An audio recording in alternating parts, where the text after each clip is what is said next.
Fala pessoal, como é que vocês estão? A nossa missão hoje é abordar benefício previdenciário de aposentadoria especial.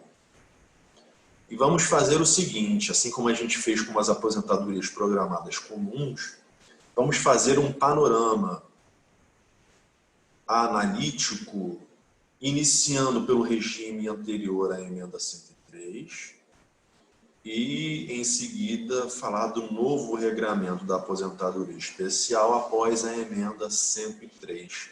Tem muita polêmica, eu acho que esse benefício previdenciário é o que gera o maior volume de problemas práticos, porque ele tem nuances probatórias assim, bem delicadas, bem sensíveis e bem difíceis para serem apreciadas. Vamos lá. Do que a gente está tratando? De um benefício previdenciário que obedece, de um benefício previdenciário de aposentadoria programada, que leva em conta requisitos especiais para a sua concessão. O que é que diz a Constituição Federal? Que, como regra geral, não é permitida a adoção de requisitos diferenciados para a concessão de benefícios, salvo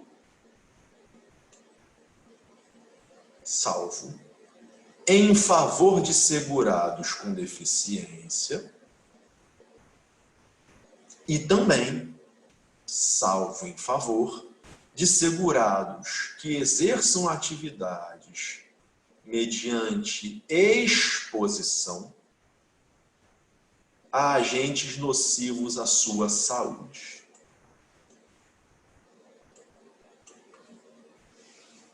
Então, a gente tem duas hipóteses em que a aposentadoria programada obedece a requisitos diferenciados. Daí o nome, aposentadoria especial. Por que especial? Ela sai da vala comum da aposentadoria programada e obedece a parâmetros específicos, diferenciados, que visam tutelar de uma maneira mais carinhosa, mais atenciosa, os segurados, os trabalhadores com deficiência e os segurados que exerçam atividades expostos a agentes nocivos à sua saúde. Vamos começar a nossa viagem pela aposentadoria especial devida às pessoas com deficiência. Ela é regulada em lei complementar, como manda a Constituição, a Lei Complementar 142 de 2013, é a responsável por essa disciplina normativa da aposentadoria especial às pessoas com deficiência. E como é que ela funciona? Primeiro é necessário discernir, é necessário aferir quem é considerado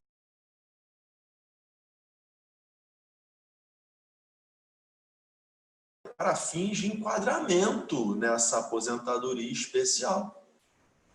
E o que eu posso dizer para avançar nessa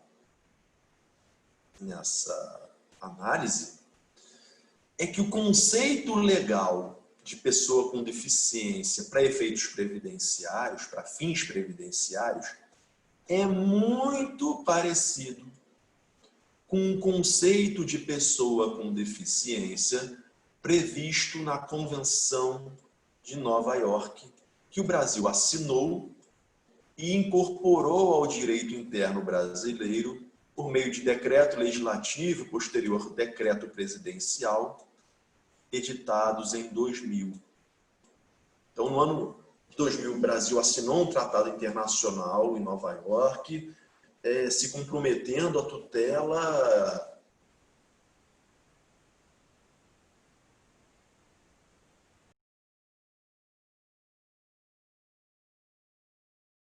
essa convenção internacional ao direito interno e estipulou nesse tratado internacional um modelo de tratamento às pessoas com deficiência. Esse modelo de tratamento engloba uma conceituação. Quem eu devo considerar deficiente? Esse conceito de deficiente, de pessoa com deficiência, foi adotado para fins previdenciários no artigo 2º da Lei Complementar 142. E aí, que conceito é esse? Para de enrolar. Considero pessoa deficiente aquela que tem alguma restrição. Restrição de natureza física, restrição de natureza mental, restrição de natureza intelectual ou restrição de natureza sensorial. Então, é uma pessoa em relação à qual se constata um impedimento. Tem uma limitação, ela tem um impedimento, ela tem uma restrição biológica, de saúde, de condição física, mental, intelectual ou sensorial. E essa restrição, essa limitação, essa dificuldade, deve ser uma dificuldade não efêmera, não passageira, não é um episódio. Por exemplo, se eu me machucar jogando futebol, ou se eu quebrar um braço lutando jiu-jitsu, eu vou ter uma fratura. Isso vai me impedir de me locomover algum tempo, só que é por um prazo curto. Isso não me faz qualificado como uma pessoa com deficiência. Então, para qualificar alguém como uma pessoa com deficiência, essa restrição à mobilidade, essa restrição mental, essa dificuldade sensorial, esse problema intelectual, ela tem que ter longa duração. E o que é ter longa duração? O regulamento estipulado pela Portaria Interministerial 1 de 2014 estabelece um parâmetro objetivo.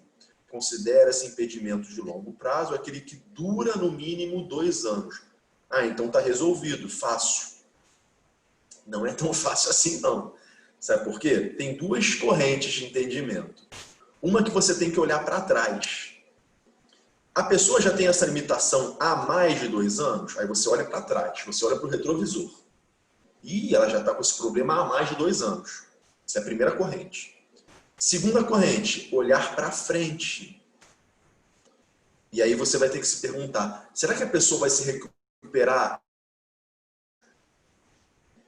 Vai durar mais de 2 anos esse problema físico, mental ou sensorial da pessoa? Então, tem 2 correntes de entendimento entre os médicos, entre os juristas, entre os juízes, entre os tribunais. Não é fácil. Não é fácil esse tipo de análise. Gera muita controvérsia. Mas, enfim, melhor quando você tem as 2 constatações. Melhor não, é mais seguro, que eu quis dizer. Nada melhor, não é bom. Não tem nada de bom nisso. É mais seguro quando você, fazendo o laudo médico, quando você fazendo a avaliação pericial, constata que a pessoa já tem essa limitação há mais de 2 anos e não tem prognóstico de cura nos próximos 2. Então, para qualquer tipo de interpretação, a pessoa é enquadrada como deficiente. Só que não basta ter a limitação, aí que está. Não basta ter o problema de locomoção, não basta ter o problema intelectual, a capacidade cognitiva comprometida,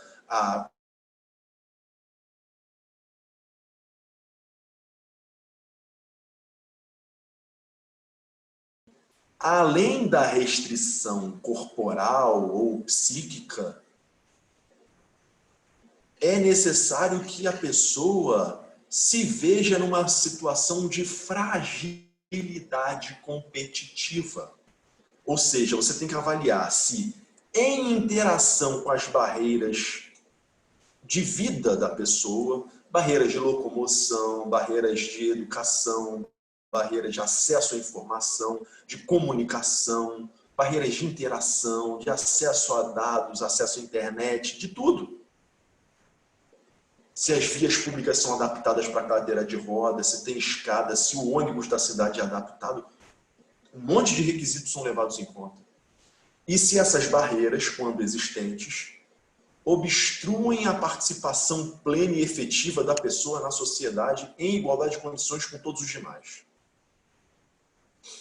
Então, você tem que verificar, essa dificuldade, essa restrição, gera uma perda, uma redução de handicap competitivo?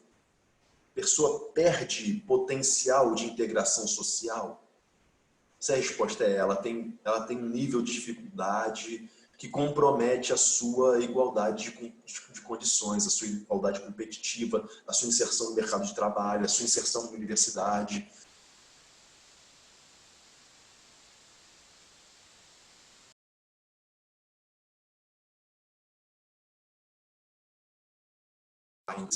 Pessoa com deficiência, sim. Então, essa análise não é uma análise puramente médica. Ela deve ser uma análise multidisciplinar.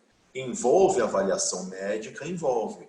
Mas envolve a avaliação psicológica, da assistência social, ela envolve a integração de campos de conhecimento que vão...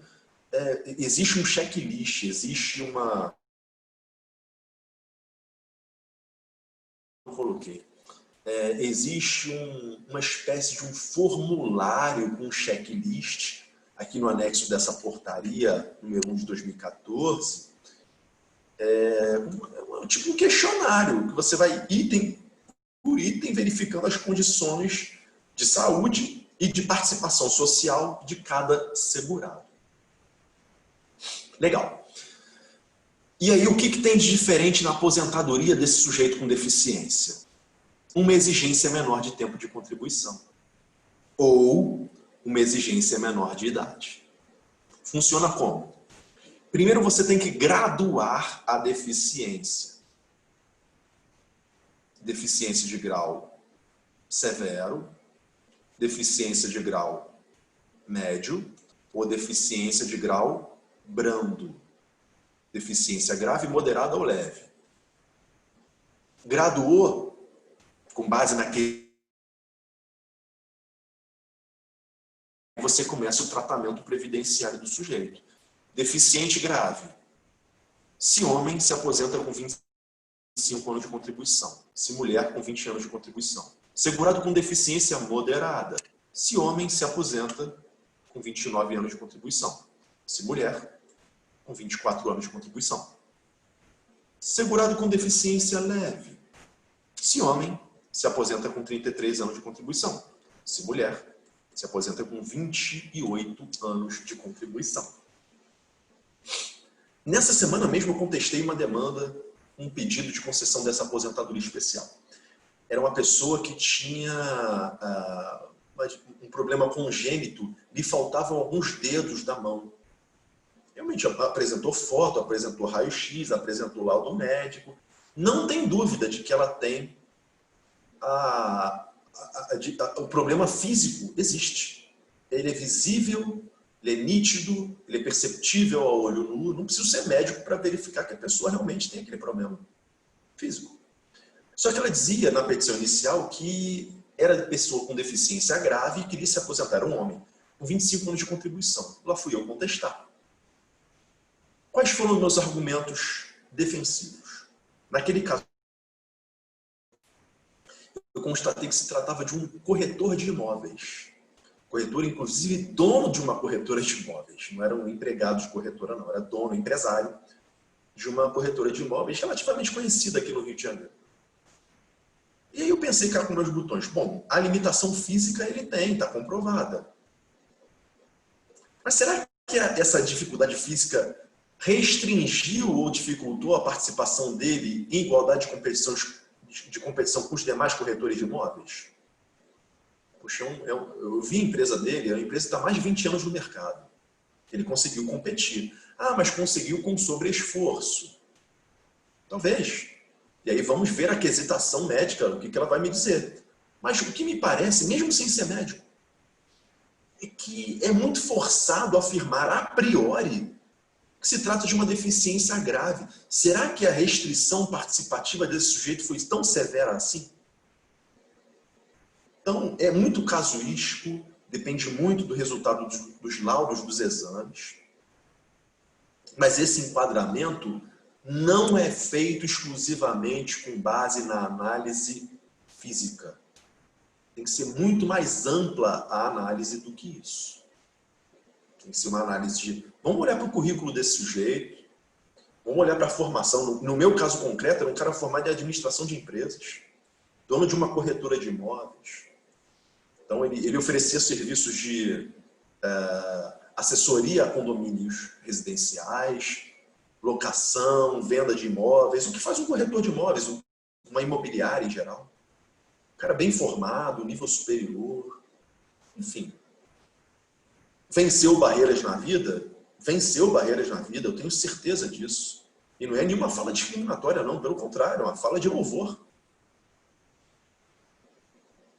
E aí a gente vai ter uma dificuldade nessa dosimetria, nessa gradação da deficiência, porque ela vai ser relevante, ela vai repercutir no tempo de contribuição exigido para esse segurado se aposentar nesta modalidade de aposentadoria especial. Uma outra versão de redução de exigências para esse segurado com deficiência diz respeito à concessão de uma aposentadoria especial por idade. Aqui no inciso 4º. Esse sujeito com deficiência, que tenha mais de 15 anos de contribuição, vai poder se aposentar com 60 anos de idade ou com 55 anos de idade se ele for uma mulher, se ela for uma mulher. Então a gente tem uma redução etária também para esse segurado especial poder obter uma aposentadoria, digamos assim, por idade. Tá? O que mais é importante falar sobre essa aposentadoria especial? Aqui é a questão procedimental. O enquadramento da pessoa com deficiência depende de um ato pericial, de uma avaliação pericial, já disse isso. Essa avaliação pericial vai analisar a situação do segurado, a situação física, a condição interativa, as barreiras sociais, fixar a data do início da deficiência e estipular o grau, deficiência grave, média ou leve. Se houver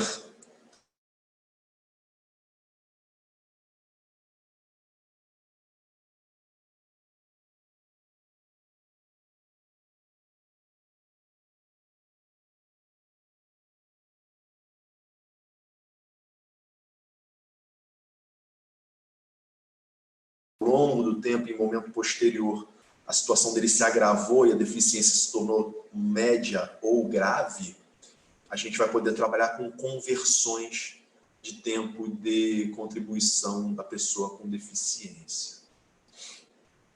Para fechar, essa aposentadoria especial devida à pessoa com deficiência, ao segurado deficiente, não pode ser acumulada com a contagem especial, ou seja, com a aposentadoria especial do trabalhador exposto a agentes nocivos. E a gente vai estudar a aposentadoria especial por exposição a agentes nocivos na próxima aula. Até breve.